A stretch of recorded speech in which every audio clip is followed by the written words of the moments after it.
Oke, baik, teman-teman, karena waktu sudah menunjukkan pukul 19.30 waktu Indonesia Barat, aku izin untuk, membuka kelas pada malam hari ini ya. Oke, assalamualaikum warahmatullahi wabarakatuh, selamat malam dan selamat datang di short class-nya My Skill Accelerate. Sebelumnya perkenalkan aku Mafi Muskila yang akan menjadi moderator pada kelas malam hari ini.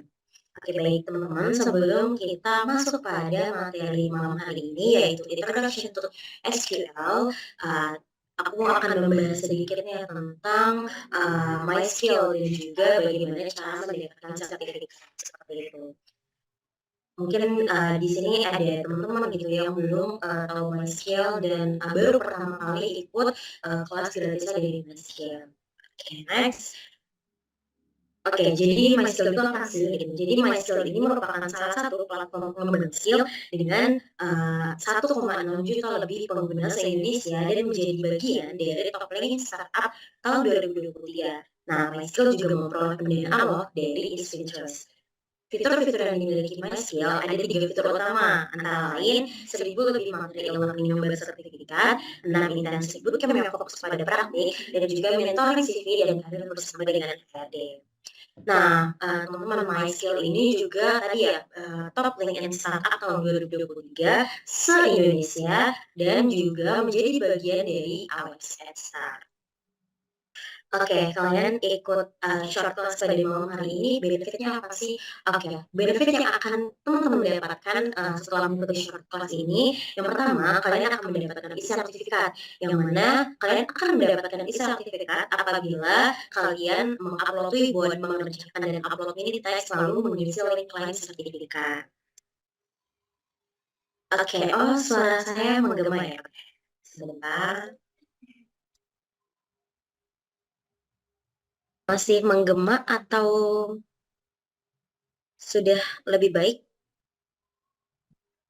Oke, aman. Oke, terima kasih teman-teman. Oke, kita lanjut ya. Selanjutnya benefit yang akan kalian dapat yaitu praktik dan juga Q&A with expert. Ada case study, praktik untuk mini portfolio, dan juga Q&A bersama dengan expert. Dan selanjutnya ada benefit tambahan nih. Oh, berulang lagi sebentar ya.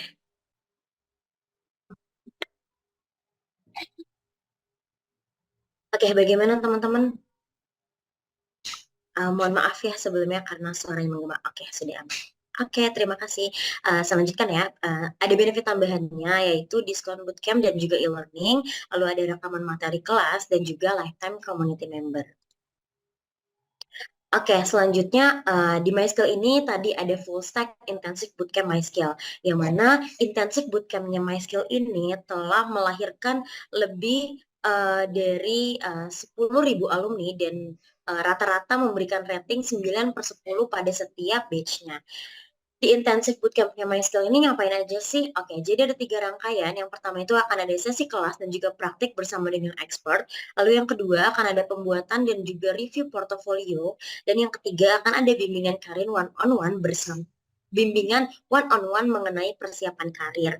Nah, ketiga kegiatan ini akan dibimbing oleh mentor ataupun tutor yang sudah expert di bidangnya masing-masing. Nah, teman-teman ini untuk full stack intensive bootcamp-nya MySkill yang data analis. Jadi, dengan kalian mengikuti intensive bootcamp-nya MySkill, kalian bisa membuat portofolio data analisis yang terbaik bersama teman-teman lainnya di MySkill. Nah, apa aja sih yang akan kalian dapatkan gitu ketika kalian mengikuti intensive bootcamp-nya MySkill? Yang pertama, kalian akan ada praktik real case, lalu meliputi analisa, planning, dan juga eksekusi. Lalu nanti kalian juga akan dibagi menjadi kelompok kecil dengan pendampingan dari kakak-kakak lainnya gitu. Lalu akan ditujukan untuk menjadi final project portofolio peserta. Nah, dari final project tersebut akan ada top 5 tim yang akan mendapatkan sertifikat khusus. Nah, aku mau menampilkan nih hasil portofolio ataupun final project dari peserta di batch sebelumnya. Ya, sebentar ya.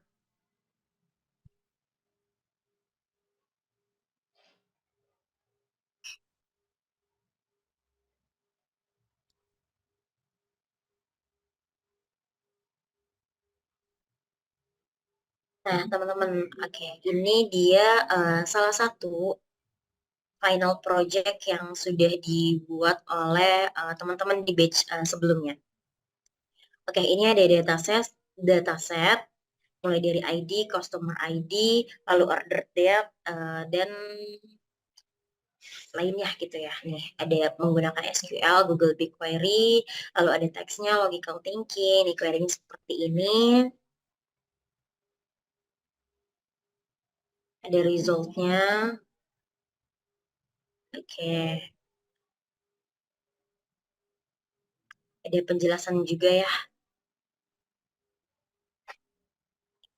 Oke, mungkin nanti gambaran yang akan kalian buat juga seperti ini ya. Oke, ya, mungkin gambarannya kasarnya seperti ini ya teman-teman yang akan kalian buat tidak beda jauh gitu dari di batch-batch sebelumnya gitu. Kayaknya ada contoh penggunaannya juga. Oke, selesai. Oke, kita kembali ke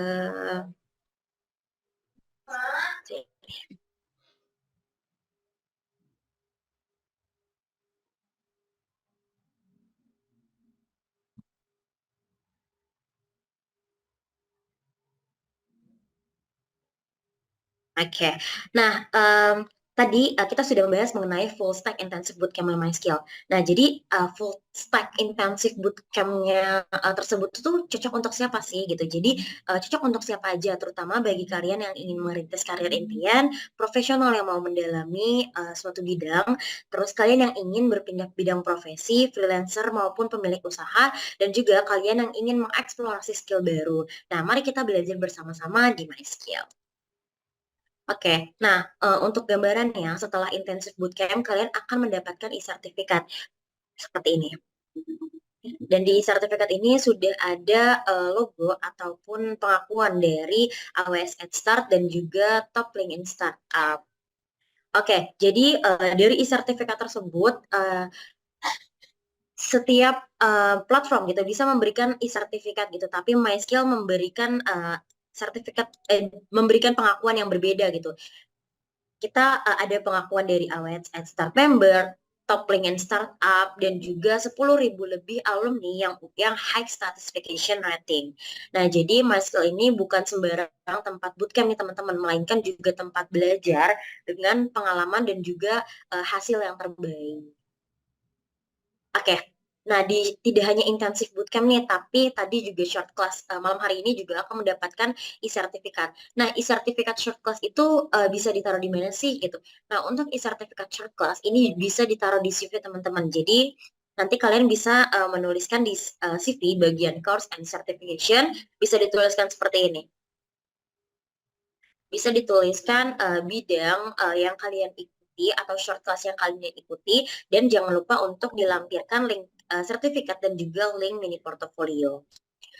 Oke, selain di CV, bisa di mana aja sih gitu? Oke, selain di CV, sertifikat tersebut juga bisa dicantumkan melalui postingan ataupun lisensi dan juga certification di LinkedIn. Mungkin seperti ini contohnya. Jadi, selain di CV, kalian juga bisa menginputnya melalui LinkedIn seperti itu.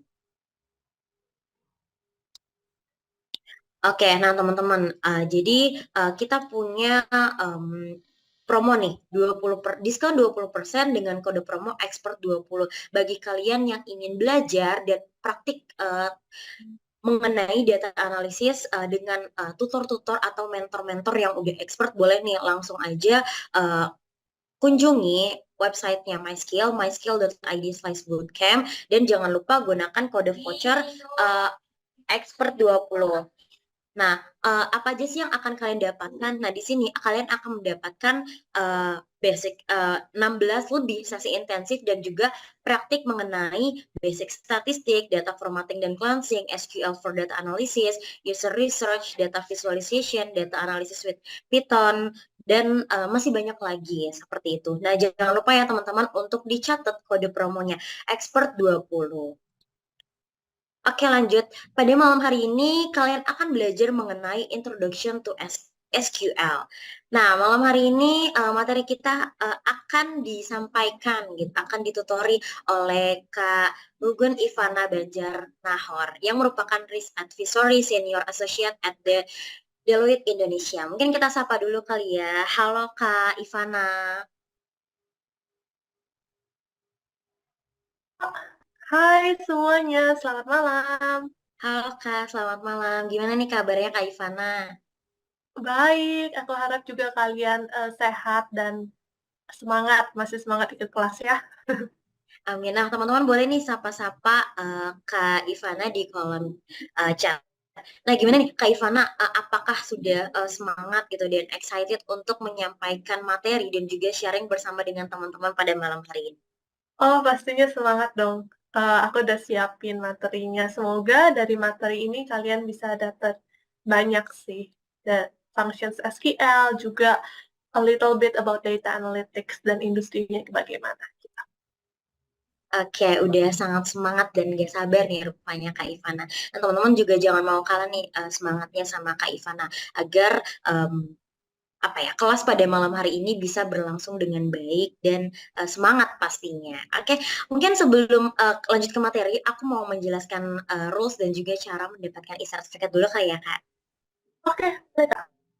Oke, thank you Kak. Oke, teman-teman. Jadi untuk kelas rules malam hari ini, yang pertama, mohon untuk mute mic dan nonaktifkan annotation. Tujuannya untuk apa sih? Tujuannya agar ketika materi itu berlangsung dijelaskan oleh tutor kita, teman-teman bisa fokus pada materi yang disampaikan, tidak terdistract dengan hal-hal lainnya. Lalu yang kedua, recording akan di-share setelah kelas. Nah, teman-teman tidak perlu untuk merecord lagi secara manual gitu karena kita sudah melakukan recording seperti itu. Nah, materi tidak akan di-share kepada peserta. Nah, materi yang disampaikan oleh tutor itu tidak akan di-share kepada teman-teman peserta, melainkan jika kalian belum paham atau ada yang tertinggal, kalian bisa replay atau menonton kembali gitu, recording yang sudah di-share ke grup Telegram ataupun ke email. Lalu tidak akan ada from absen, hanya ada from client certificate. Nah, akan ada sesi Q&A dengan menggunakan Slido. Lalu yang terakhir, kalian pastinya 100% hadir dan fokus untuk mengikuti kelas. Oke, bagaimana sih cara mendapatkan e-sertifikat? Cara mendapatkan e-sertifikat, kalian membuat Wibon pada link ini. Lalu setelah dibuat Wibonnya, upload Wibon ke sosial media masing-masing dengan menggunakan template caption yang tertera pada link di atas. Jadi tidak hanya frame tapi ada juga caption ya teman-teman pada link Wibon ini.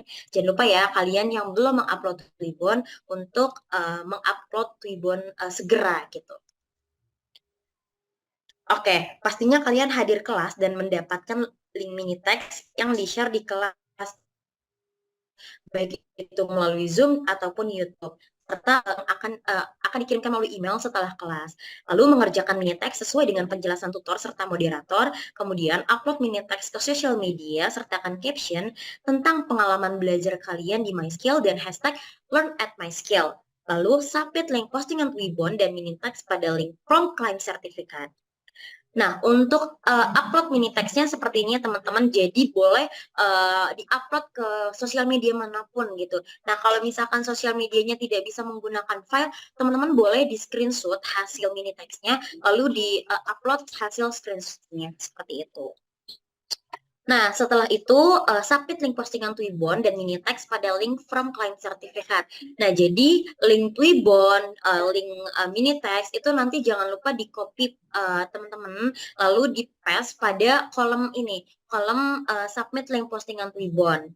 Lalu ini untuk Twibbon dan yang ini yang kedua adalah submit link postingan mini text. Jadi untuk yang ditandai merah seperti ini, tolong jangan diisi sudah atau tidak ya teman-teman, tapi isilah dengan link postingan Twibbon dan juga link postingan mini text. Nah, untuk link from akan ditutup H+2 setelah pelaksanaan kelas. Lalu, sertifikat akan dikirimkan melalui grup Telegram di topik short kelasnya masing-masing maksimal H+7 setelah penutupan form. Nah, teman-teman, sesuai nih sama yang tadi aku udah reminder di awal gitu. Jangan lupa nih untuk diabadikan dan dipublikasikan kelas pada malam hari ini karena biar teman-teman yang lain yang belum ikut tahu nih bahwa kalian masih tetap produktif walaupun pada malam hari. Nah, jangan lupa juga untuk menggunakan hashtag #learn@myskill dan tag ke sosial medianya MySkill. Ditunggu ya. Oke, jadi semangat ya teman-teman untuk melaksanakan kelas pada malam hari ini. Selanjutnya pemaparan materi akan disampaikan oleh Kak Ivana kepada Kak Ivana.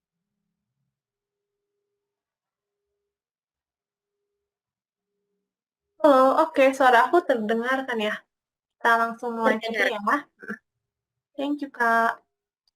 Oke, thank you, Kak. Nah, aku mau share screen dulu ya, teman-teman.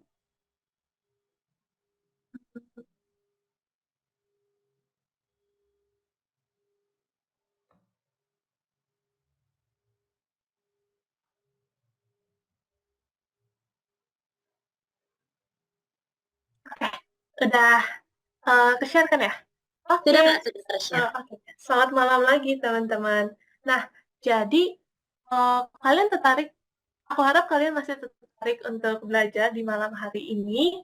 Nah, yang siapa yang tertarik, boleh dong kasih reaction-nya. Oke. Nah, di dunia yang semakin modern ini, dapat data yang semakin kompleks dari organisasi atau perusahaan. Jadi pasti makin banyak orang yang dibutuhkan untuk nge-operate SQL. Aku juga udah melihat nih banyak lowongan non-data analis, bisa dari akuntansi, bisa dari bisnis analis, atau mungkin dari marketing seperti growth analyst tersebut, yang membutuhkan skill SQL dalam pekerjaannya. Jadi aku senang sekali bisa melihat banyak yang tertarik untuk belajar SQL pada malam hari ini. Oke, jadi uh, oke, aku sorry ya, ini oke, oke. Jadi nama aku Rugun Ivana Monalisa Banjarnahor, bisa dipanggil Kak Ivana. Nah, untuk sekarang aku Risk Advisory Senior Associate di Deloitte Indonesia. Nah, ini sedikit background dari aku. Aku lulus dari Sarjana Statistika Univ Indonesia. Kemudian sebelum lulus tuh aku sempat beberapa intern, salah satunya itu di OVO sebagai Quantitative Market Research Intern. Ada 2 intern lainnya, tapi sebenarnya fun fact-nya nih teman-teman, kalau misalnya dari 3 intern tersebut dan juga waktu aku kuliah, aku tuh sama sekali nggak pernah belajar SQL sebelumnya. Pertama kali aku belajar beneran pakai SQL itu ketika aku got my first job, dapat pekerjaan penuh pertama aku gitu, my first full time gitu.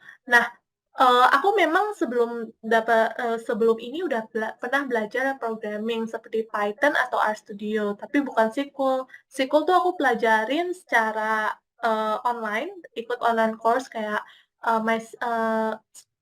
My Skill ini juga hampir otodidak sih, jadi langsung nyemplung gitu ketika aku dapat pekerjaan di BI di Shopee gitu.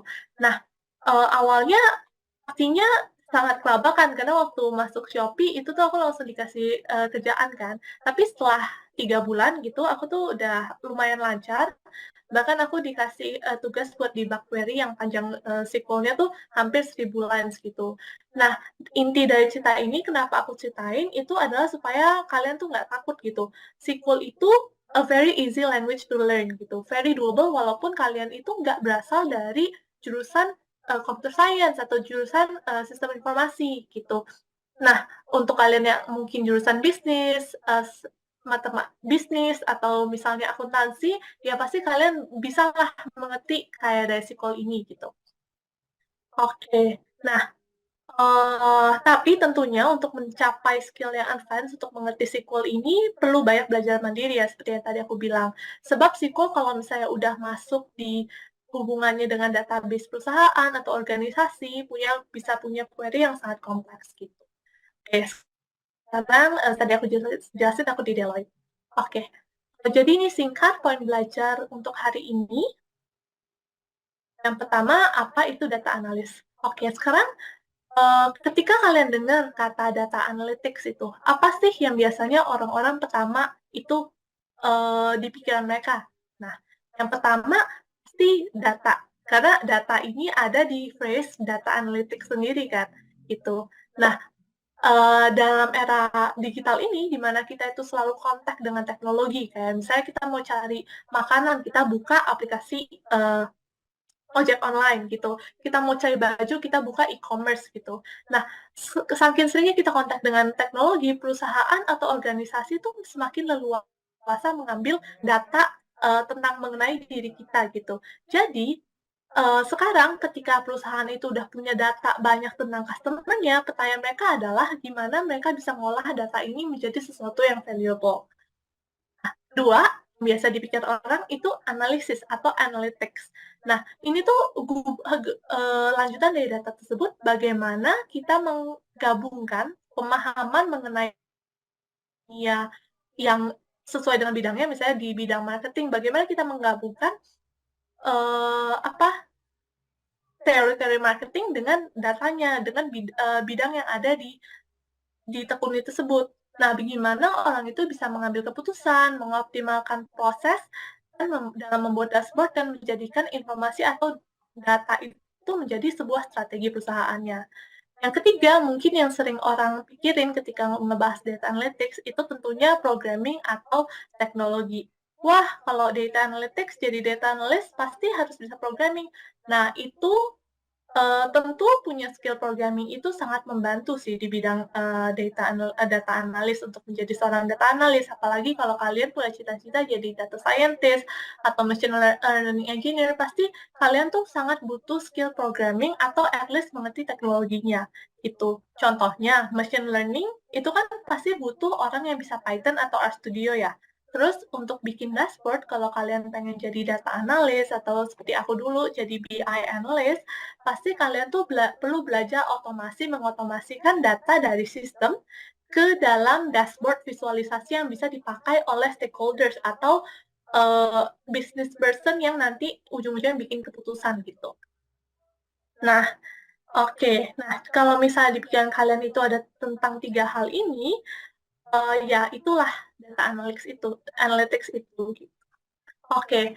Nah, sekarang aku mau kasih tunjuk kalian ada sebuah survei oleh salah satu manajemen consulting namanya Gartner.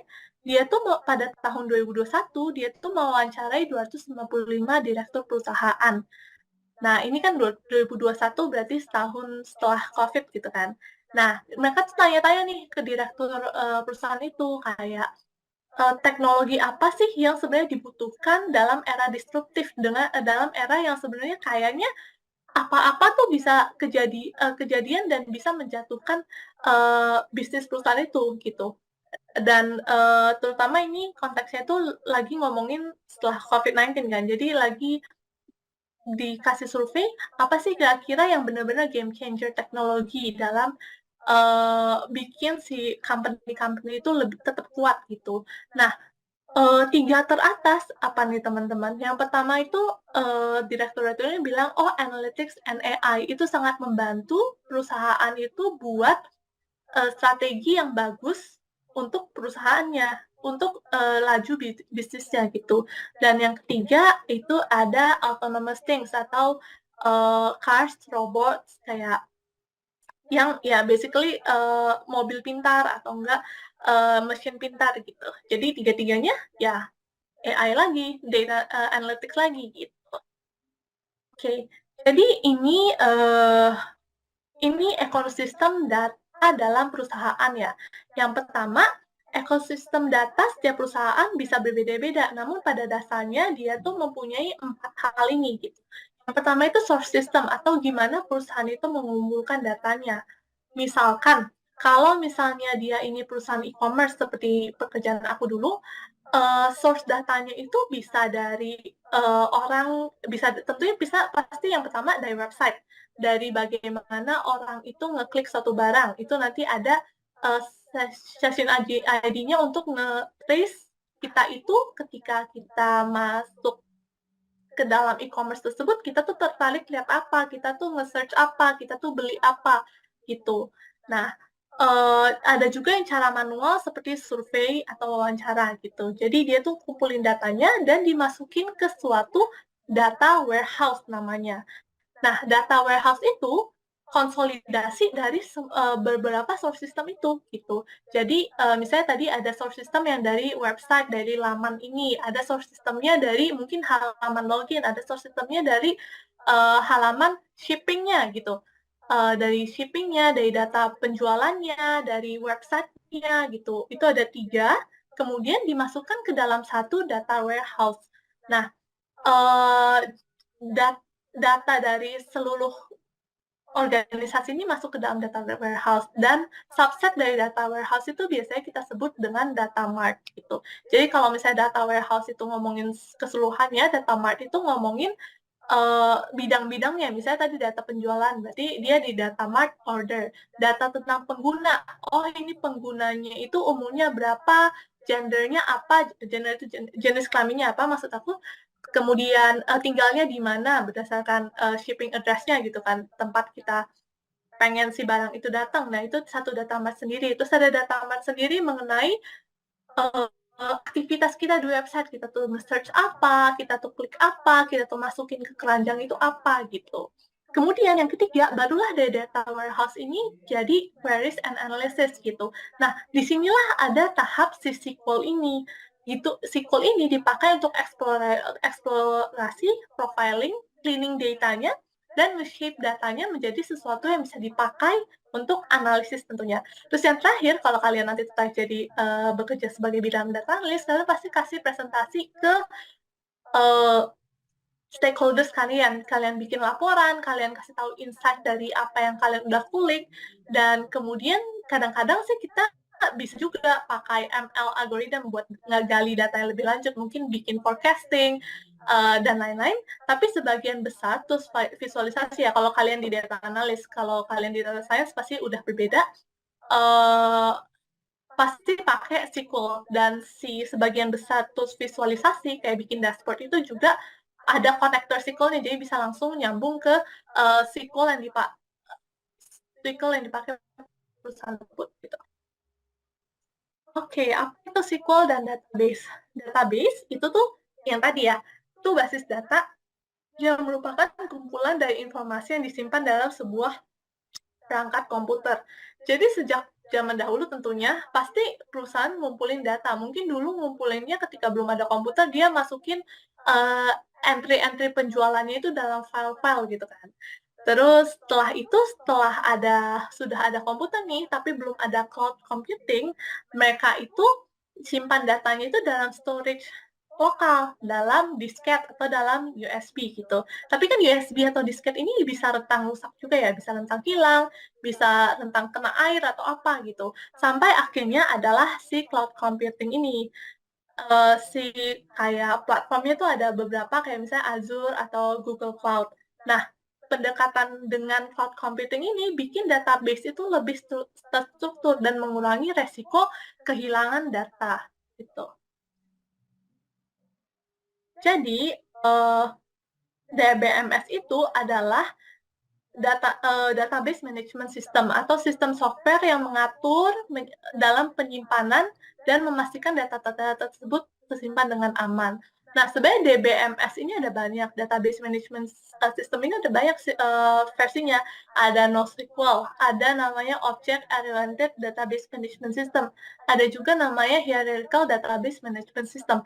Tapi kali ini kita bakal belajar tentang Relational Database Management System, atau jadi si database ini mempunyai hubungan antar satu table dengan data lainnya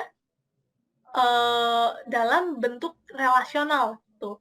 Nah, ada kolom yang berisi atribut dan ada baris yang isinya record atau data gitu. Jadi ada variabel-variabelnya, ada kolomnya itu adalah atribut, kemudian ada barisnya itu isinya record atau data. Nah, dalam kita memakai RDBMS ini, kita itu perlu menggunakan SQL atau Structured Query Language.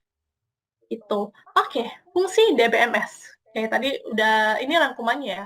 Jadi pastinya mengkelompokkan data. Kayak tadi aku ngomongin soal e-commerce. E-commerce itu ada data kelompok pelanggan tentang siapa sih kamu, umur berapa sih kamu, gender kamu apa sih gitu.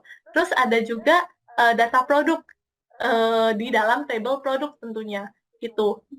Terus ada juga menghindari data duplikat. Jadi si DBMS itu punya namanya primary key atau kunci primer untuk menghindari duplikasi data dalam table. Jadi misalnya nih, sebenarnya di e-commerce pasti kalian itu ada datanya kan di database mereka tuh ada nama kamu gitu. Nama kamu, terus kalau kamu masukin nomor nomor teleponnya ada, kalau kamu masukin ulang tahun pasti ada gitu kan. Nah, gimana caranya supaya nama kamu itu nggak ada 2 kali di dalam table tersebut? Nah, caranya itu mereka pakai kode unik atau primary key, kayak kalau misalnya kita di KTP semacam NIK-nya gitu, biar nggak ada, oh, Rugun Ivana itu nggak ada 2 di table kita, itu tuh pakai ya sistem DBMS ini gitu. Terus memudahkan akses untuk tambah, edit, delete, dan penyimpanan data. Jadi itu kalau di SQL nanti ada fungsi insert, update, delete, select gitu. Kemudian menjaga kualitas data. Tuh, DBMS ini memungkinkan penerapan kualitas data dan integritas data. Contohnya, memastikan hanya data yang valid yang dapat dimasukkan ke dalam table. Kemudian yang kelima, mengoptimasi penyimpanan tentunya, terus menjaga kerahasiaan data. Jadi misalnya nih, kalau misalnya di e-commerce yang udah besar, pasti data seperti nomor telepon itu tuh nggak bisa diakses sama semua orang. Pasti hanya orang-orang yang mempunyai kepentingan tertentu yang bisa mengakses itu. Jadi ada security levelnya. Misalnya nih, aku bertanggung jawab kepada penjualan barang-barang elektronik di e-commerce gitu kan. Nah, karena aku bertanggung jawab ke penjualan barang elektronik, sebenarnya aku nggak butuh buat tahu gimana sih perkembangan barang-barang beauty atau barang-barang fashion gitu. Aku nggak perlu tahu. Nah, itu berarti aku cuma punya akses ke database atau ke skema si elektronik ini, penjualan elektronik ini gitu. Aku cuma penting tentang penjualan kategori aku di dalam e-commerce. Jadi aku sebenarnya nggak perlu tahu kayak misalnya yang beli barang aku tuh siapa aja. Aku cuma perlu tahu dia tuh tinggal di mana, biar aku bisa jalanin campaign berkaitan dengan itu. Tapi aku nggak perlu tahu, oh yang beli barang aku tuh siapa aja. Itu. Jadi dia itu membatasi atau ada sekuritasnya antara table satu dan table lainnya gitu. Kemudian memudahkan berbagi data tentunya karena dia cloud computing dan mempermudah proses identifikasi data. Uh, ya, jadi ada indeks atau kolom kunci yang tadi aku sebutkan dengan primary key tadi. Jadi ini bentuk dari relational database ya teman-teman. Di sini itu ada tentang database resep makanan. Jadi di sini ada resep kategori atau kategori resep gitu. Ada ID-nya, ada parent ID-nya, ada namanya. Kemudian untuk yang resep kategorinya ini itu cuman kategori. Oke, mungkin bukan mulai dari situ, tapi dari sini. Ada dari resepi kategori resepi gitu. Jadi ada resepi ID, misalnya satu itu makanan Indonesia, satu resepi ID satu resepi kategorinya itu makanan Indonesia gitu.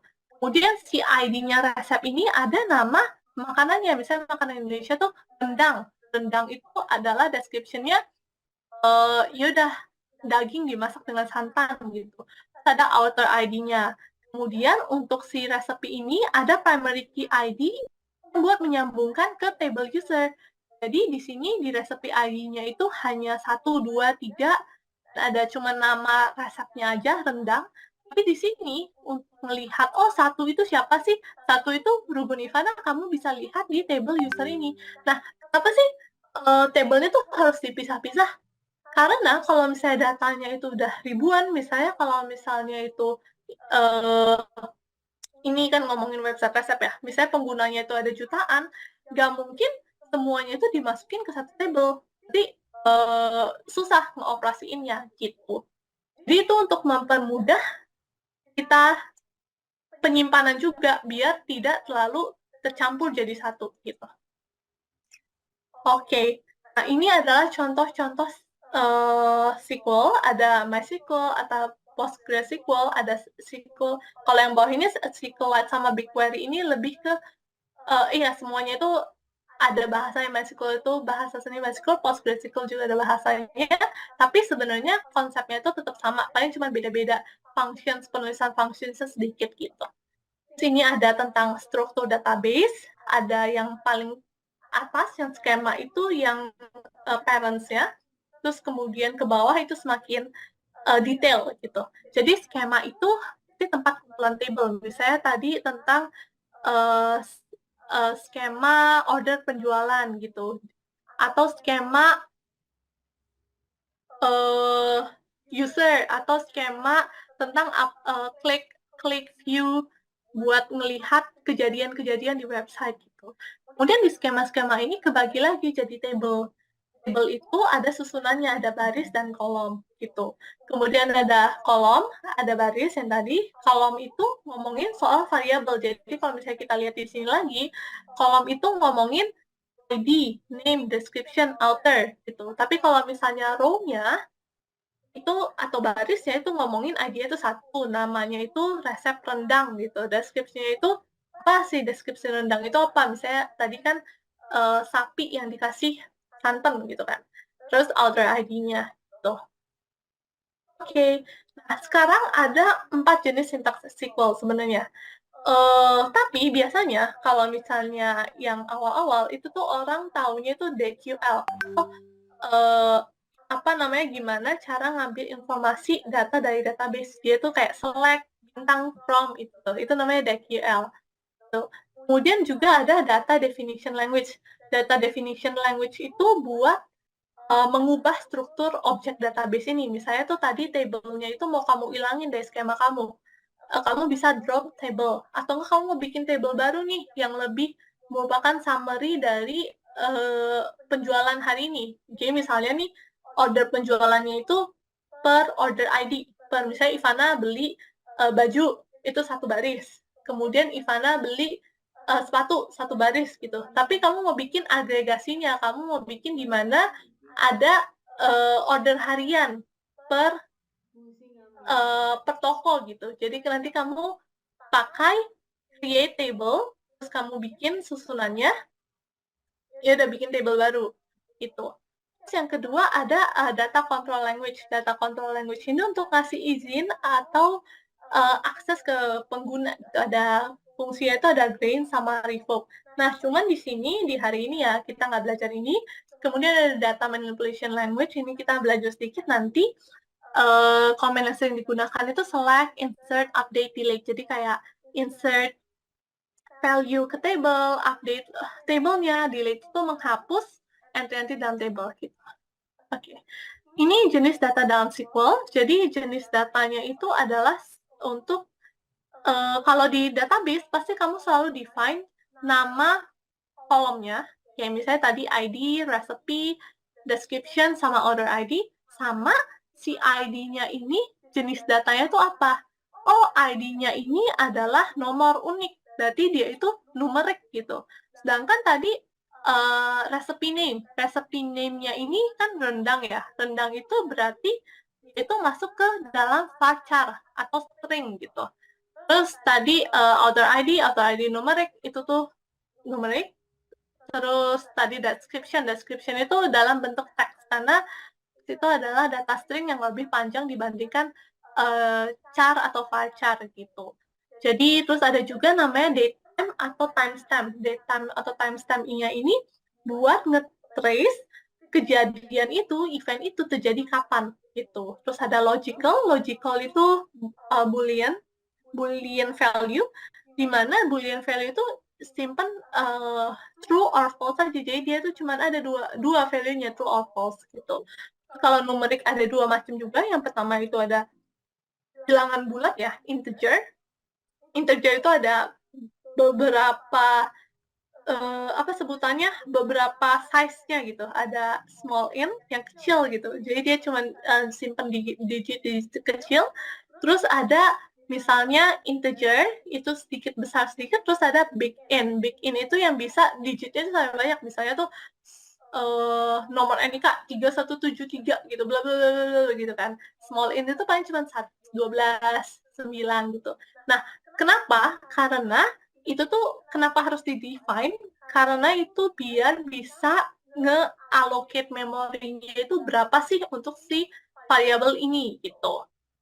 Oke, kalau misalnya char sama varchar, sebenarnya sama. Kalau char itu dia itu ya string lah. Intinya tuh kayak tulisan, misalnya Rugun Ivana, nama pengguna Rugun Ivana, itu tuh dia masuk char atau varchar. Bedanya char sama varchar, kalau char ini punya panjang karakternya tetap.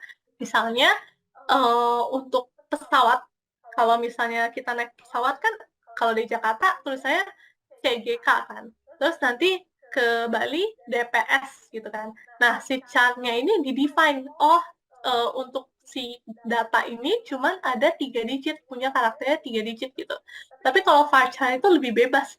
Kamu cuman nge-define maksimumnya berapa. Kamu boleh ngisi value dalam table ini tuh 100 karakter ya, tapi kalau kamu isi 2 juga nggak apa-apa gitu. Tapi kalau chart itu you need to make sure kamu itu harus ngisinya ya 3 gitu. Gitu. Kalau teks tadi yang teks itu string yang lebih panjang, jadi kayak bebas, tulis bebas gitu. Oke, sekarang kita akan masuk ke bagian yang asiknya. Bagian yang asiknya adalah kita mulai belajar function. Oke, jadi kalau kalian mau sekalian kerjain bareng aku, kita bakal buka yang namanya sqliteonline.com ini. Coba ya. Hmm,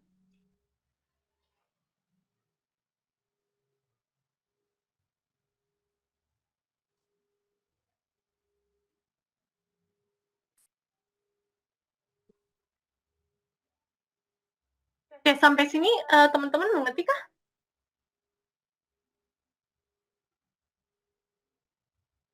Teman semuanya boleh kasih reaction? Aman. Makasih teman-teman. Yes.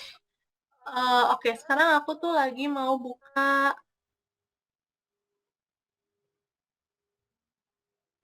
Bentar ya teman-teman.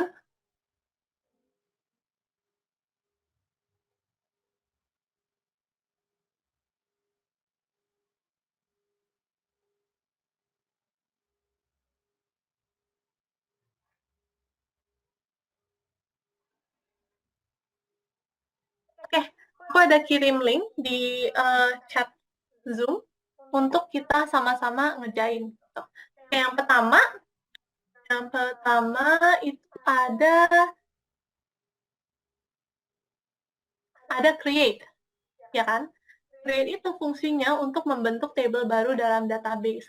Mungkin lebih enaknya itu aku sekalian tunjukin kali ya, kayak siklenya itu. Dari tadi diomongin terus, tapi kan nggak muncul, kayak nggak enak gitu. Uh,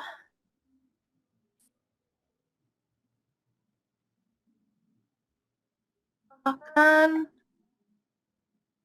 share screen yang ini. Terus aku akan munculin siklenya. Tada! Kita hari ini bakal belajar SQLite namanya. Oke, jadi tadi itu... Oh, sorry, wait. Ini lebih enak kalau misalnya di sini.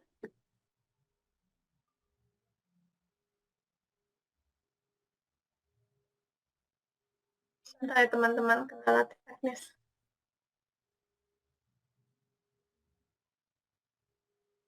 Screen 1, screen 2. Oke, tadi kan kita belajar mengenai si create ini ya.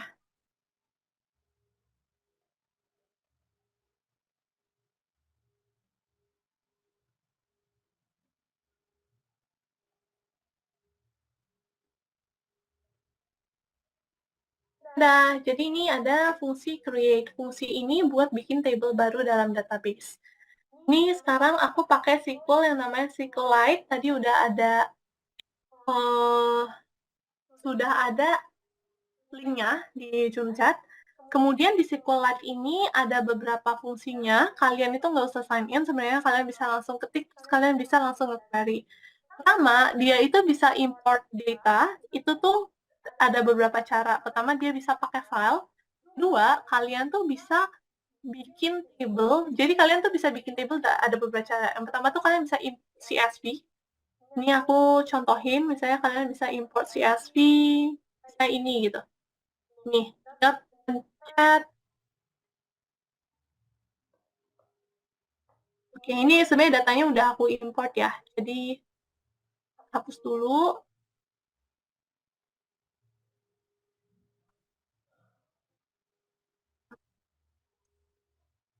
Kalian bisa import di sini. Misalnya tadi ini untuk import file CSV, comma separated value, bisa langsung kalian masukin aja datanya, open. Kemudian untuk datanya ini ada yang namanya column name. Column name itu kan udah di-define di the first line kan. Nah ini langsung kalian masuk kayak first line gitu. Jadi dia langsung muncul nih.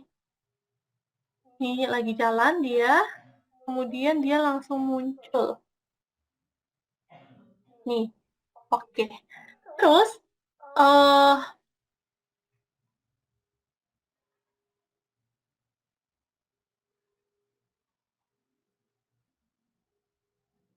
yang pertama itu ada fungsi create table ini buat masukin table baru ke dalam database. Oke, nah coba misalnya kita masukin ya. Create table ini ada beberapa inputannya, ada beberapa parameter yang untuk diinput. Yang pertama itu nama tablenya. Kalian mau namain tablenya apa? Misalnya table demo gitu ya. Kemudian di table ini ada dua variabel. Ada namanya abjad sama nama buah gitu. Misalnya nanti A apel, B belimbing. Itu kita mau bikin seperti itu ya guys. Jadi ketika kalian mau run, oh oke, sebentar guys. Oh, sama untuk sesi ini kita bakal belajar PostgreSQL ya guys. Jadi kalian itu ketika kalian masuk nanti kan kalian masuknya di sini. Kalian tuh bukannya yang PostgreSQL ini. Oke, sekarang fungsi pertama tuh create table. Kalau kalian lihat di sini tuh ada daftar table yang udah kita punya, gitu kan. Nah, untuk sekarang kita mau create table baru, namanya itu demo table. Oh, nama buah. Nama buah. Table-nya namanya nama buah. Sekitaran. Ya, dia udah running nih, history-nya ada di sebelah kanan ini. Nah, sudah keluar nih nama buah di sini kan. Gitu. Terus fungsi kedua, kita tuh bakal isi hmm, isi data-data di nama buah itu. Gitu. Oke. Oke, ini aku udah bikin ya guys sebenarnya. Isinya itu biar sesinya cepat aja, aku udah bikin. Ini pertama untuk kalau misalnya fungsi insert itu tuh untuk memasukkan value ke dalam table yang kamu udah buat gitu. Untuk memasukkan nilai-nilai dalam table. Kalau kalian lihat ini strukturnya, yang pertama itu ada dua macam. Yang pertama itu yang ini. Jadi tinggal masukin nama table, terus masukin query-nya, tapi itu bukan kerjakan sekarang. Yang kedua itu adalah masukin nama table, kemudian masukin values-nya satu-satu gitu. Jadi ini kita bikin table-nya nama buah. Berarti nama table itu harus nama buah juga, gitu kan.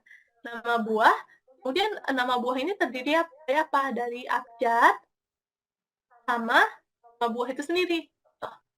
Kalau disamakan ya guys. Isinya itu apa aja? Isinya itu ada A, B, C, D, E, ada alpukat, belimbing, cherry, durian, edamame gitu. Bisa langsung di-run. Oh, sorry.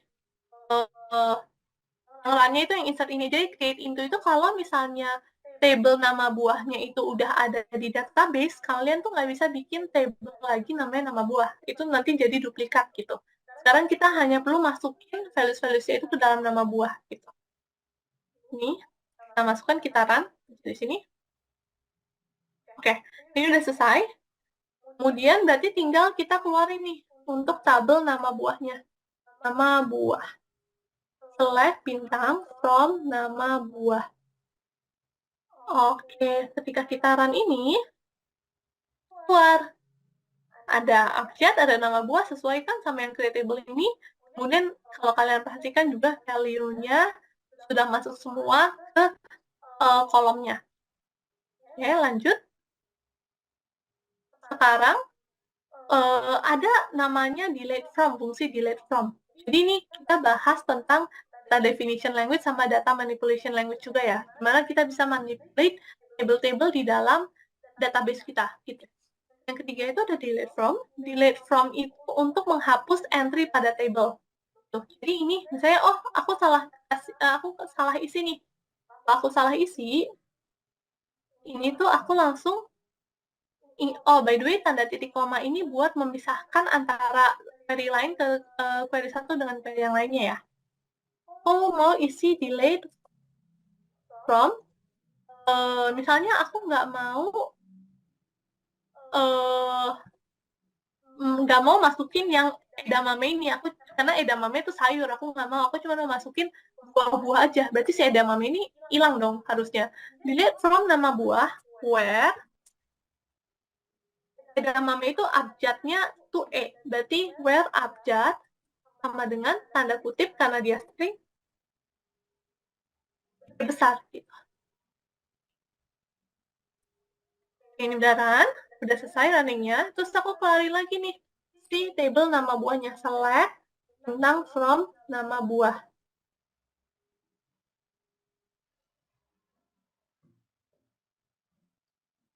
Oke, si E-nya hilang gitu. Jadi untuk si delete from ini buat menghilangkan entry di dalam table. Itu. Drop table itu apa bedanya? Drop table itu buat menghapus. Jadi misalnya nih, delete from nama buah. Si nama buahnya ini mau aku hilangin dari database aku. Berarti aku tinggal drop table nama buah. Lihat ya, di sebelah kanan aku ini nama buah masih ada ya. Kalau misalnya aku drop table, nama buahnya hilang. Jadi itu fungsinya gitu. Sekarang kita dropin semuanya dulu biar bersih. Terus drop table, data dulu, orders, kita hapus data orders, table. Oke. Oke, sekarang udah bersih, tinggal ini bisa juga di sebelah kanan bisa kamu lakukan manual langsung diklik. Oke, kita lanjut ke selanjutnya.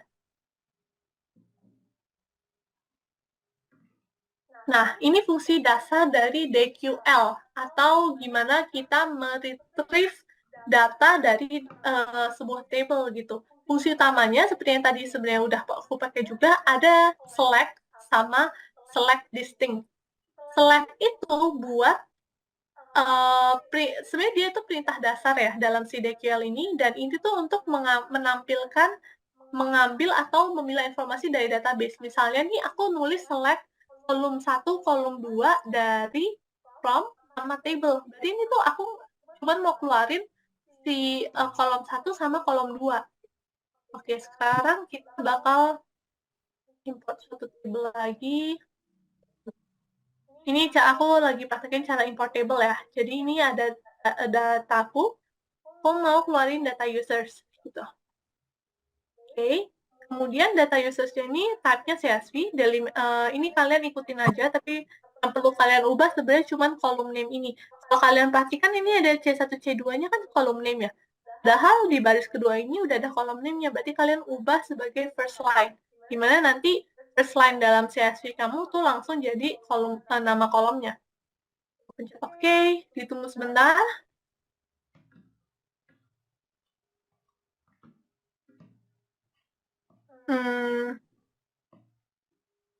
Oke, belum keluar.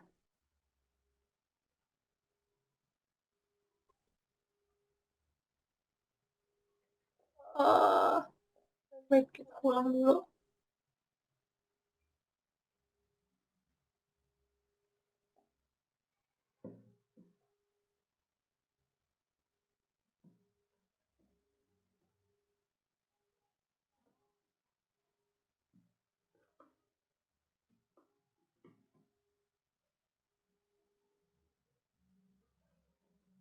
Oh, dia masih running guys, sorry.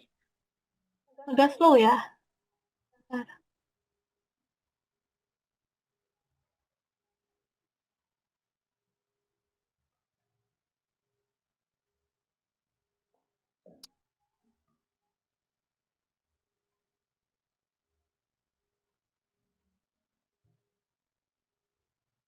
Hmm,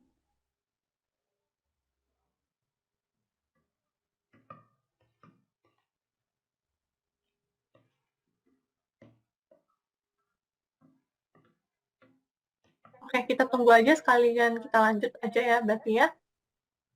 Kemudian ada limit. Limit itu tuh untuk membatasi jumlah baris yang dikembalikan oleh pernyataan select. Jadi kalau kamu cuma select bintang from table-nya, itu tuh dia bakal ngeluarin semuanya di dalam table tersebut.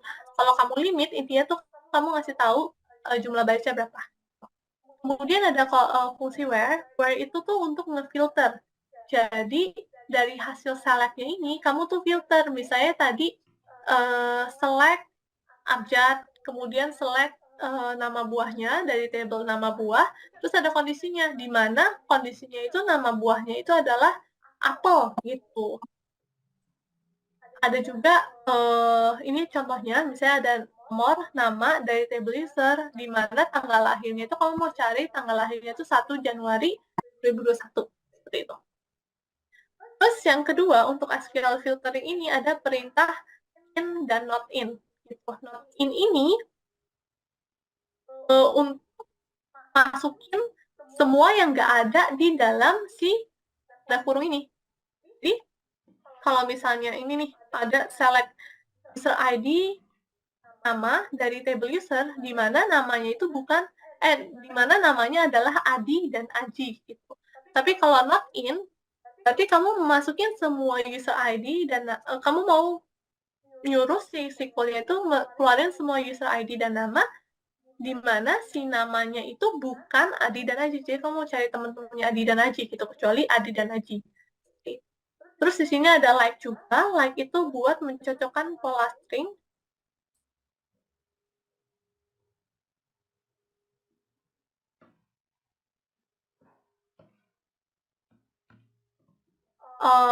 Mencocokkan pola string. Jadi misalnya si kamu mau cari employees yang last name-nya itu depannya S gitu. Jadi kamu bisa kasih perintah ini. Kalau misalnya tanda strip ini, tanda persentase ini, jadi dia itu cari depannya S, kemudian belakangnya itu bebas mau apa. Kemudian ada juga fungsi lower, upper, dan concat. Untuk fungsi lower ini, untuk memproses si data string ini. Jadi bentuk yang lebih diinginkan. Berapa contohnya itu? Misalnya, kalau misalnya kamu ngasih fungsi lower ke string yang namanya Bapak Rahmat dengan B besar dan R besar, kalau misalnya itu dijalankan, nanti output itu dia itu menjadi B-nya kecil, N-nya kecil gitu. Kalau kamu kasih fungsi upper, Bapak Rahmat, jadi semuanya itu akan menjadi uppercase. Kalau kamu kasih concat, concat itu adalah fungsi yang menggabungkan gitu. Jadi menggabungkan beberapa string. Ini string Bapak digabungkan dengan string strip, digabungkan dengan string Ciko gitu. Jadi Bapak Ciko. Nah, dalam ini bisa kamu masukkan di nama kolomnya itu atau variabelnya itu gitu. Jadi misalnya tadi kamu langsung tulis di sini variabelnya itu adalah kolomnya itu adalah nama gitu. Bisa seperti itu. Tapi semua entry di dalam kolom tersebut semuanya menjadi caps lock gitu. Oke, kemudian ada tentang SQL aggregation. Oke. Oh, untungnya SQL-nya sudah berjalan, teman-teman. Di sini udah masuk data orders dan usernya. Jadi di sini data itu bisa kalian ambil di nanti aku kasih linknya. Tapi ini untuk datanya itu ada data the look orders, ada data the look user. Jadi ceritanya si the look ini adalah sebuah e-commerce gitu. Nanti ada data ordersnya, ada data usersnya, sama ada data produknya. gitu. Nah, untuk data the look orders ini, kalau misalnya kalian lihat, ada user ID, order ID, product ID, sales price, status, created ad, sama delivered. Jadi dia tuh nyeritain ordernya itu kapan, produknya itu tepatnya apa, dan harga jualnya berapa, dan statusnya itu gimana. Dia data the look users ini ceritain tentang si pembelinya, nama depannya, nama belakangnya, emailnya, dan lain-lain gitu. Nah, sekarang balik lagi ke SQL agregasi. SQL agregasi ini ada dua. Jadi kalau misalnya kita mau agregat sesuatu, misalnya tuh kita mau agregat data penjualan menjadi harian. Misalnya tadi untuk data ini kan datanya itu satuan order ya. Kemudian kita itu mau agregasi dia menjadi harian gitu. Coba kita jalankan. Kalau misalnya kalian lihat dari created at, terus ada order ID, from data the look orders, limit dulu biar nggak karena kalau misalnya biasanya kalau kalian review kalian tuh selalu limit biar SQL-nya itu nggak bekerja secara berat gitu. Kalian lihat ya di sini ada created ad terus ada order ID-nya gitu. Nah misalnya kalian itu pengen supaya kalian mempunyai harian penjualan gitu kan. Nah untuk itu pertama kita data penjualan bulanan deh. Kalau data penjualan bulanan, kalian lihat terang dulu ini kan untuk date time-nya di kolom credit ad itu tuh sampai detiknya ya. Jam 8, menit 13, detik ke 13 gitu. Sekarang kalian mau terang dia menjadi cuman bulanan aja. Kemudian si date-nya ini kalian kasih fungsi date seperti ini. Jadi untuk menyatakan kalau created ad ini adalah data tipenya itu adalah tanggal gitu. Kemudian ini berarti as created date, ini kalian aliaskan namanya. Terus order ID-nya from, oke, ini kalian review dulu datanya. Ini kalian lihat ya, dari tadinya itu ada sampai menitnya, sekarang cuma sampai tanggalnya aja. Nah, sekarang ini kan datanya itu masih hariannya masih misalnya nih tanggal bulan 12 tanggal 1 ini ada 3 entry nih. Nah, sekarang aku mau lihat kayak per bulannya itu tuh berapa sih sebenarnya penjualannya, mana penjualan yang paling bagus, bulan apa di mana penjualan itu paling bagus. Ini tuh kalian bisa pakai fungsi group by ini. Jadi group by ini buat menggrupkan per variabel sini per kategorinya. Ini kalau ini per harinya gitu.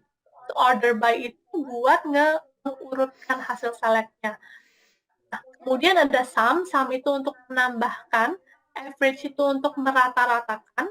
Jadi kalau misalnya kalian pakai SQL aggregation, kalian harus selalu ingat di bawahnya itu harus ada group by-nya. Harus ada group by-nya gitu. Jadi misalnya nih, kalian mau tambahkan nilai-nilai di satu kolom gitu kan. Misalnya kalian mau tambahkan nilai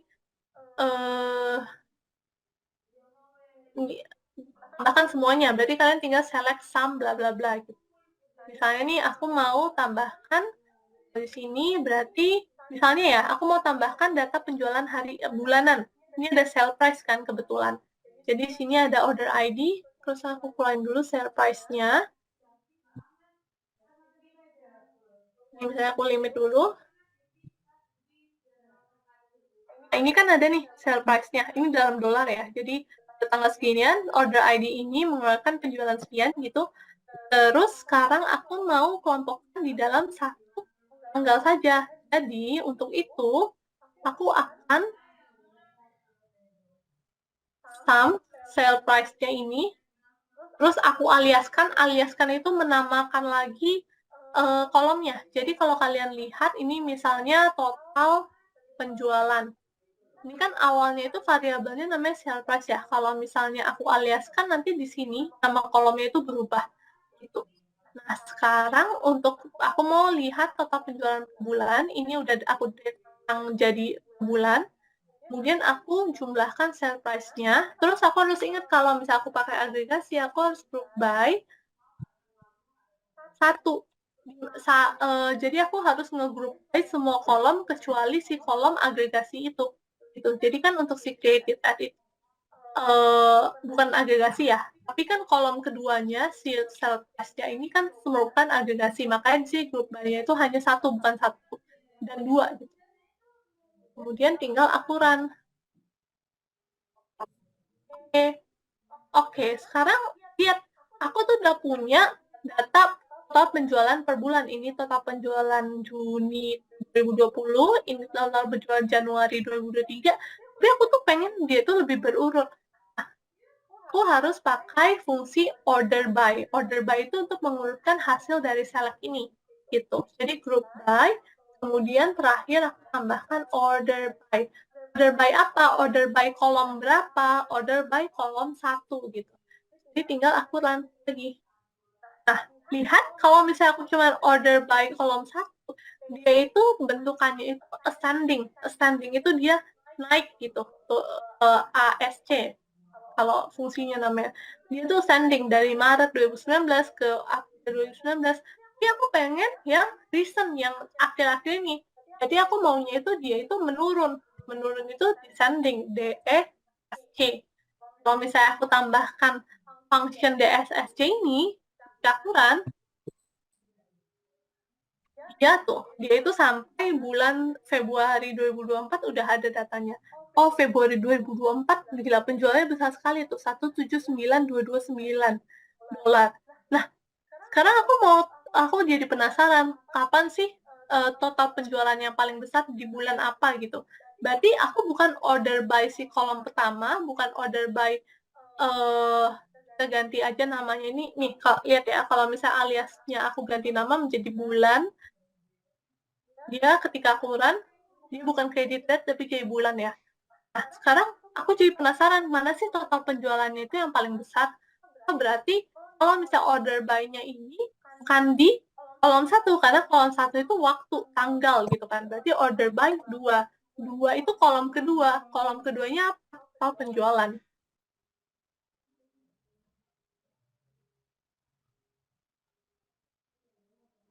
Oh, ini belum keluar. Wait. Agak slow gitu. I don't know why. Oh, ini udah deh. Atau belum? Bentar ya, aku berhentiin dulu. Oh, ini udah guys. Ternyata dari bulan ke bulan total penjualan itu makin tinggi. Kalau kalian lihat deh, ini kan dia itu juga menurun ya. Dari 179.000 ke 129.000 ke seterusnya gitu. Oke, seperti itu. Sekarang ada sum. Sum ini tadi yang kita udah pakai. Sum itu untuk menjumlahkan. Average itu untuk rata-rata harian. Kita juga bisa pakai tambahkan lagi average sale price di sini. Jadi S rata-rata penjualan.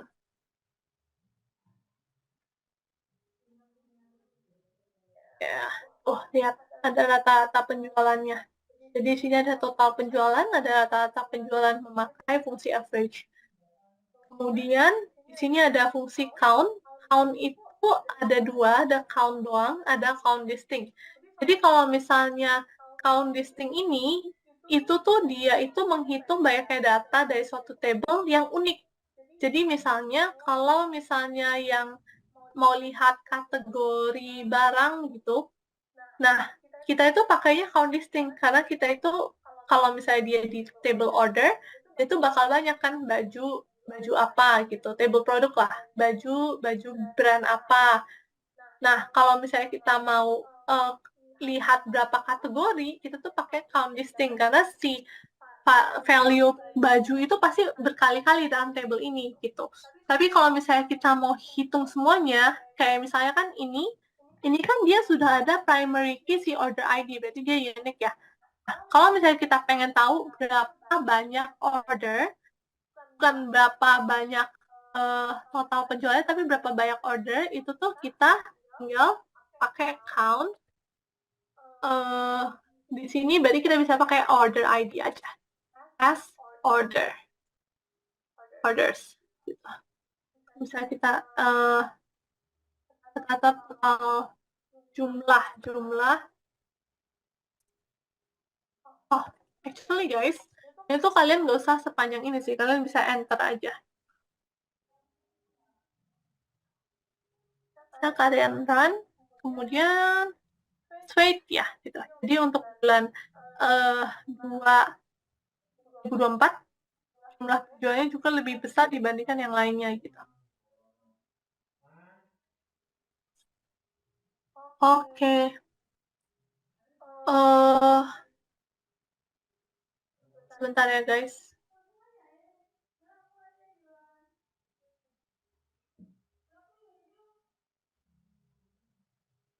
Ada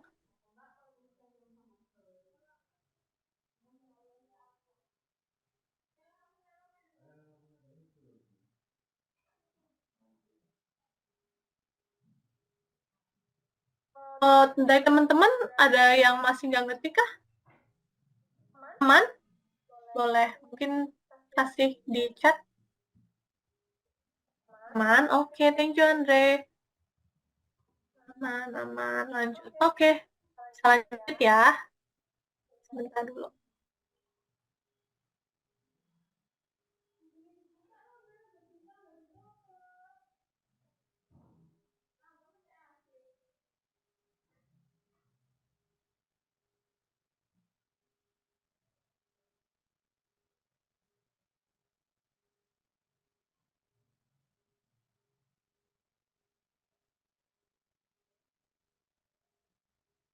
Oke deh, mari kita lanjut lagi.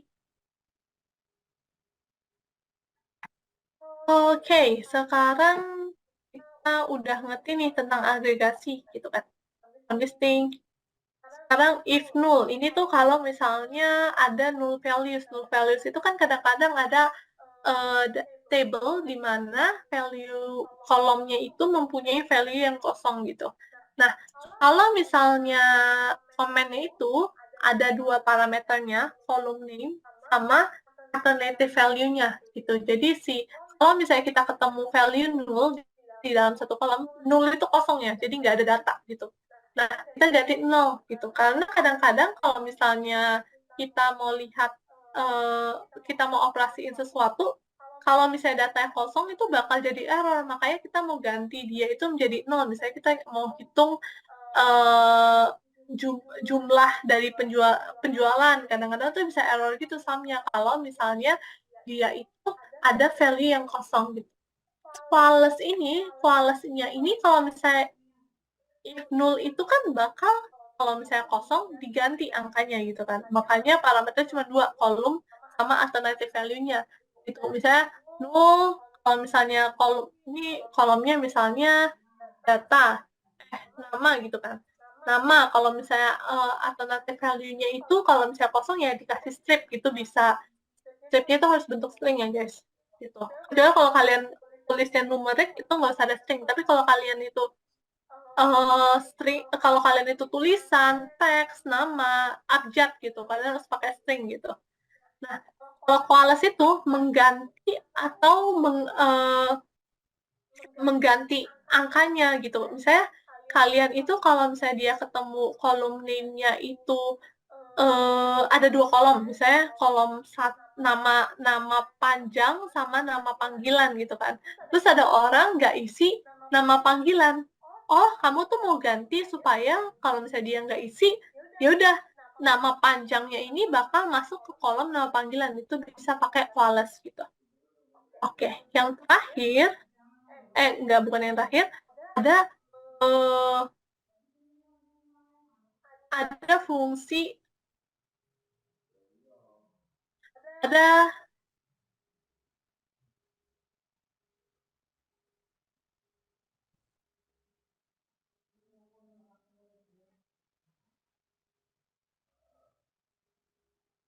ada fungsi joins di SQL. Jadi di joins ini ada beberapa macam.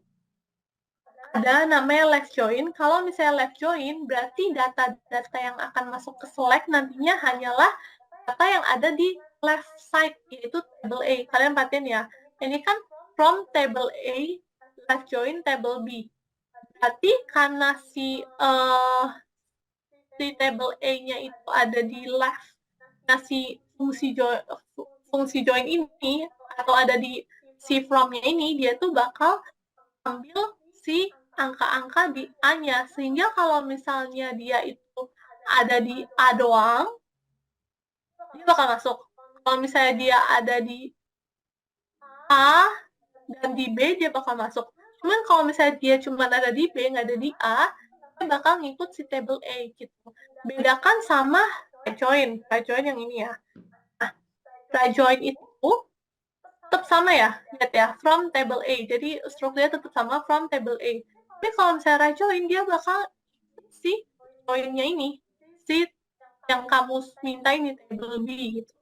Jadi kalau misalnya dia value-nya ada di A doang dan gak ada di B, dia nggak bakal masuk ke bagian select-nya. Nah, kemudian, kamu juga bisa campurin si fungsi left join-nya itu dengan filtering where. Jadi kalau misalnya left join-nya ini table A, kamu left join dengan table B, kan harusnya dia seperti ini ya. Tapi sekarang kamu tambahin where, filter, where B key is null. Kalau well bagian B-nya itu null, berarti kamu mengambil semua yang nggak ada B-nya. Sama halnya dengan bagian sini. Kamu right join, dan kalau misalnya kamu tambahkan filtering A key is null, berarti kamu nggak mau nih ambil yang ada A-nya gitu kan. Gitu. Terus ada juga full auto join. Full auto join itu masukin semuanya gitu.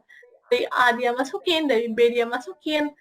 Kan kalau misalnya ada duplikat, misalnya namanya ada dua nih, ada Ivana di table A, ada Ivana di table B, dia juga bakal masuk juga 2 kali malahan gitu. Kalau kamu mau dia supaya distinctive, berarti kamu tinggal tambahin select distinct gitu. Terus ada juga inner join, ini juga sering dipakai. Inner join itu buat mencari yang ada di dua-duanya. Oke. Ini ada contoh penggunaan right join. Jadi untuk si right join ini yang tadi aku bilang kan, dia itu bakal keep all data yang di sebelah kanannya, di data duanya. Oke, sekarang kita akan kembali lagi ke SQL tadi. Kita akan langsung lanjut ke demo. Nih, jadi ada SQLite Online, tadi aku udah kasih websitenya, kita akan pakai yang SQLite Online ini. Kemudian kalian bisa akses bit.ly/intro to SQL _myskill_Deloitte untuk ngedownload data yang tadi sempat aku show, yang data order, data user, sama nanti ada data produk juga di situ.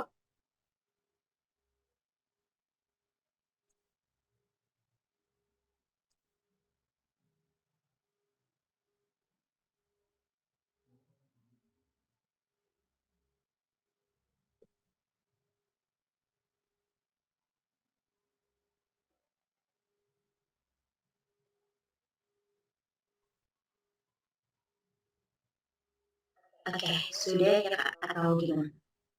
Oh, masih ada demo sih Kak, tapi Oh iya dah, nggak apa-apa, dilanjut aja. oh oke. Oke. Oke. Jadi untuk ini kita bakal short demo aja. Ini tuh ada kita pakai table yang the look product dan the look users gitu. Seperti yang tadi aku udah jelaskan, berarti kita tinggal import data orders dan data users-nya dengan cara import file yang tadi sudah dimasukkan data CSV-nya, itu seperti itu.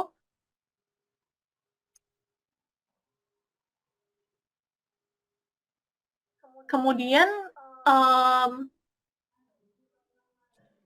untuk perintahnya, misalkan kita bikin fungsi SQL untuk menentukan 10 produk termahal gitu kan.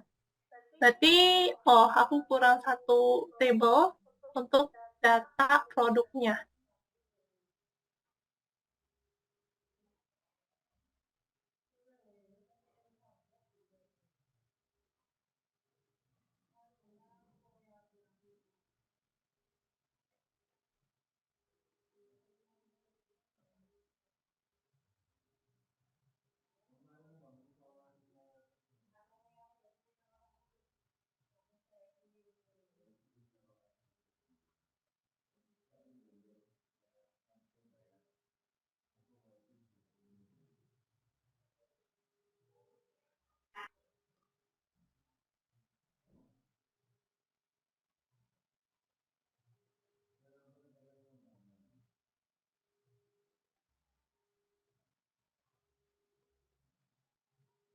Sepertinya, SQL-nya agak lama untuk masukin, eee, tabel baru, mungkin kita bakal pakai ini, fungsi SQL untuk mengeluarkan nama user, first name, last name secara unik dengan ketentuan namanya berawalan huruf rem, urutkan dari abjad paling akhir.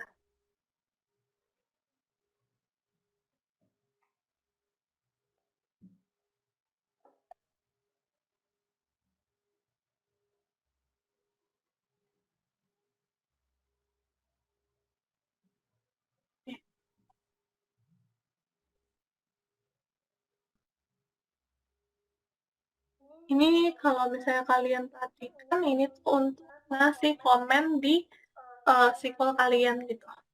Jadi, untuk yang nama user ini pastinya kita lihat data dari si data dulu, users ini. Select bintang from, kemudian kita review dulu. Lihat, ini ada kolom, kan ngeluarin nama user, first name, dan last name ya. Kemudian secara unik dengan ketentuan secara unik berarti pakai select listing dan ketentuan namanya berawalan huruf M. Kan dari abjad paling terakhir. Berarti sekarang kita harus keluarin si first name sebagai S nama depan, kemudian last name, S nama belakang. Oke, kemudian untuk yang kriteria yang ini secara unik, tadi kan dia pakai distinct ya. Dan dengan ketentuan namanya berawalan dengan huruf M. Berarti first name-nya atau nama depannya harus menggunakan huruf M. Ini limitnya kita hapus aja. Where first name, terus tadi pakai fungsi like yang sudah dipelajari tadi, hanya itu berawalan dengan huruf M. Gitu. Oh, lihat ini kan first name-nya nama depannya selalu besar ya. Tapi untuk memastikan kembali, kita bakal pakai fungsi lower aja. Siapa tahu ada kolom yang nama depannya itu nggak pakai huruf besar, terus M sentase gitu. Nah, urutkan dari abjad paling terakhir, berarti order by first name-nya. First name-nya itu dari abjad terakhir berarti descending. Kemudian, oh aku ada salah nih. Dia itu mengeluarkan nama user, first name, dan last name. Jadi, first name dan last name-nya itu harus digabung. Kalau sekarang kita kerjakan, kan dipisah ya, Morgan Avery, Morgan Brown gitu kan. Tapi dia mau digabung. Digabungnya dengan cara apa? Digabungnya dengan cara concat first name, terus di concat dengan last name, jadi S sama user. Nah, tapi kalau misalnya kalian lakukan seperti ini langsung, pasti langsung, misalnya nih, tadi aku keluarin, coba first name-nya aku keluarin, terus last name-nya aku keluarin, tapi nyambung dia.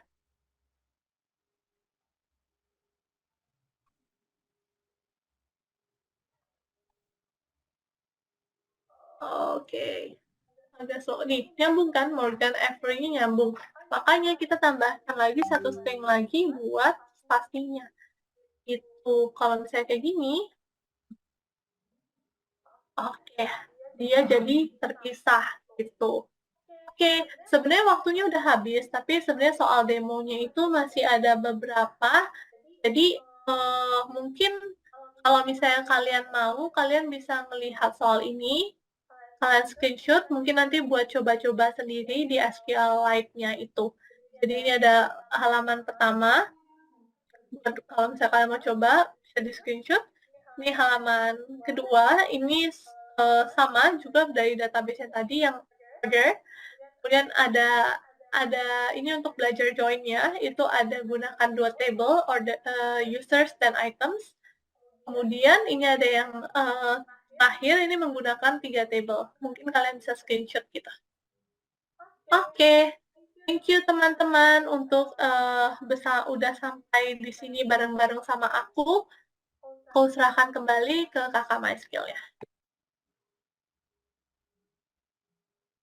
Oke, terima kasih banyak Kak. Oke, tadi sudah sempat dibahas terkait dengan minta ya Kak.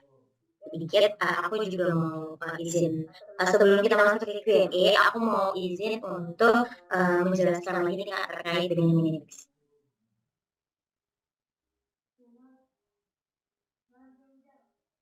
Sebentar.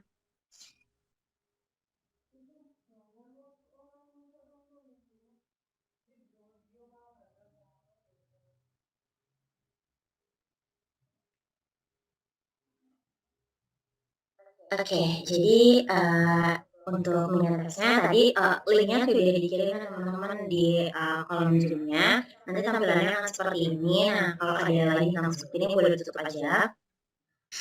Nah, untuk, dokumen Mintax ini memang tidak open access untuk edit, maka teman-teman, diharuskan untuk mendownload dan mengerjakannya pada device masing-masing. Untuk cara download-nya seperti apa? Download teman-teman bisa klik yang file, lalu ke bagian download dan Microsoft PowerPoint.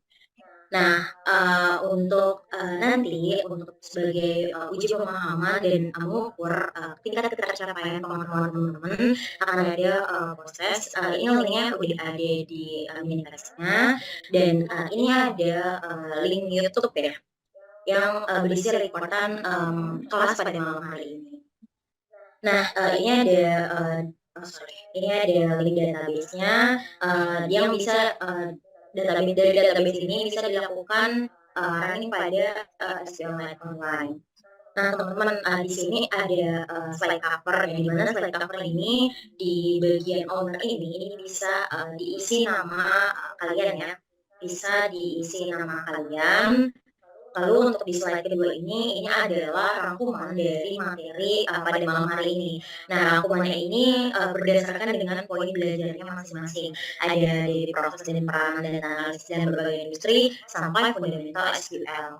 Nah, selanjutnya ini ada mini text-nya nih. Mini text-nya ini, download, dataset berikut ini, lalu olah data tersebut pada SQLite online, screenshot hasil olah data yang telah kamu lakukan pada slide ini. Nah, di slide terakhir ini adalah, sosial media kalian ya, di mana ada Instagram, Twitter, dan juga LinkedIn. Nah, untuk dataset-nya, kalian wait, bisa diklik aja dataset-nya. Nah, ini dataset-nya, seperti ini ya teman-teman dan bisa, kalian download, klik yang titik 3, terus klik yang download. Nah, nanti ini bisa diolah di, SQLite, online yang tadi. Nah, setelah, diolah, hasilnya boleh teman-teman screenshot dan dimasukkan ke dalam, PPT-nya yang, bagian ini. Nanti di, sini boleh di-screenshot ya hasilnya. Nah, untuk, pengerjaan mini text ini nanti setelah selesai boleh, di-upload, di media sosial masing-masing dan, di-upload ini boleh, file PPT, PDF ataupun hasil screenshot-an dari, file ini gitu. Nah, untuk yang di-upload hanya dari, slide 2 sampai slide 5 saja gitu. Jadi untuk slide 1 yang petunjuk pengerjaan tidak perlu, ikut di-upload juga, seperti itu. Nah, untuk, link postingan, sosial medianya, nanti bisa di-submit di sini, klaim sertifikat, maksimal pada hari Sabtu 24 Februari 2024 pukul 23.59. Nah, untuk sertifikatnya nanti, bisa nanti akan dikirimkan H+7 setelah, kelas, berlangsung, seperti itu. Oke, mungkin, kita langsung ke Q&A aja kali ya, Kak, karena tadi udah lumayan banyak nih pertanyaan yang ditanyain sama teman-teman. Oke, Kak. Oke, kita ke Q&A.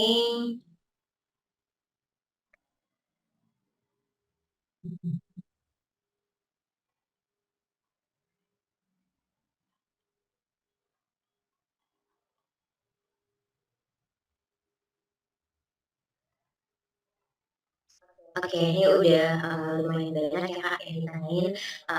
Oke, mungkin dari pertanyaan pertama kali ya, yang like terbanyak dan juga teratas gitu. Sebagai seorang risk advisory di Deloitte, apa saja skill-skill yang diperlukan selain data analis, Kak? Oh, oke.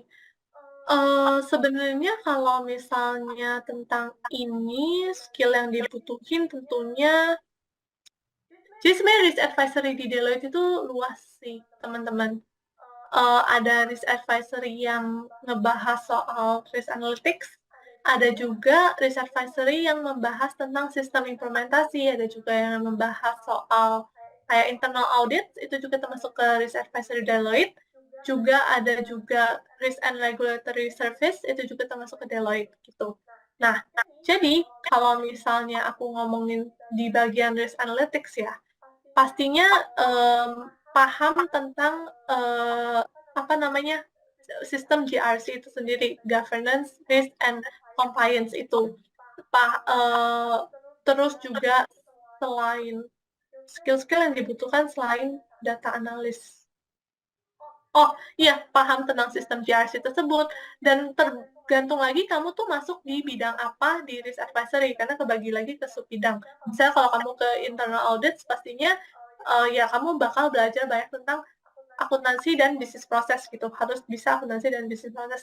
Kalau kamu risk advisory di bagian sistem implementasi GRC, kamu mainannya itu SAP gitu, kamu mainannya itu tentang bahkan mungkin ada coding-codingnya sedikit, jadi tergantung subbagiannya sih, karena risk advisory di Deloitte itu termasuk bagian yang luas. Tapi kalau ngomongin soal risk advisory di bagian analytics, itu kalian pasti butuhnya skill data analyst kayak SQL tadi, terus kalian juga butuh supaya sering-sering baca regulasi risk gitu-gitu.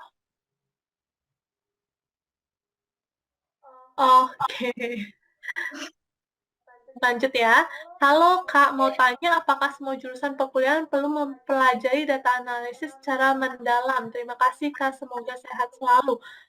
Em, Kalau perlu sih enggak. Pasti ada beberapa jurusan kuliah yang nggak perlu belajar data analisis secara mendalam.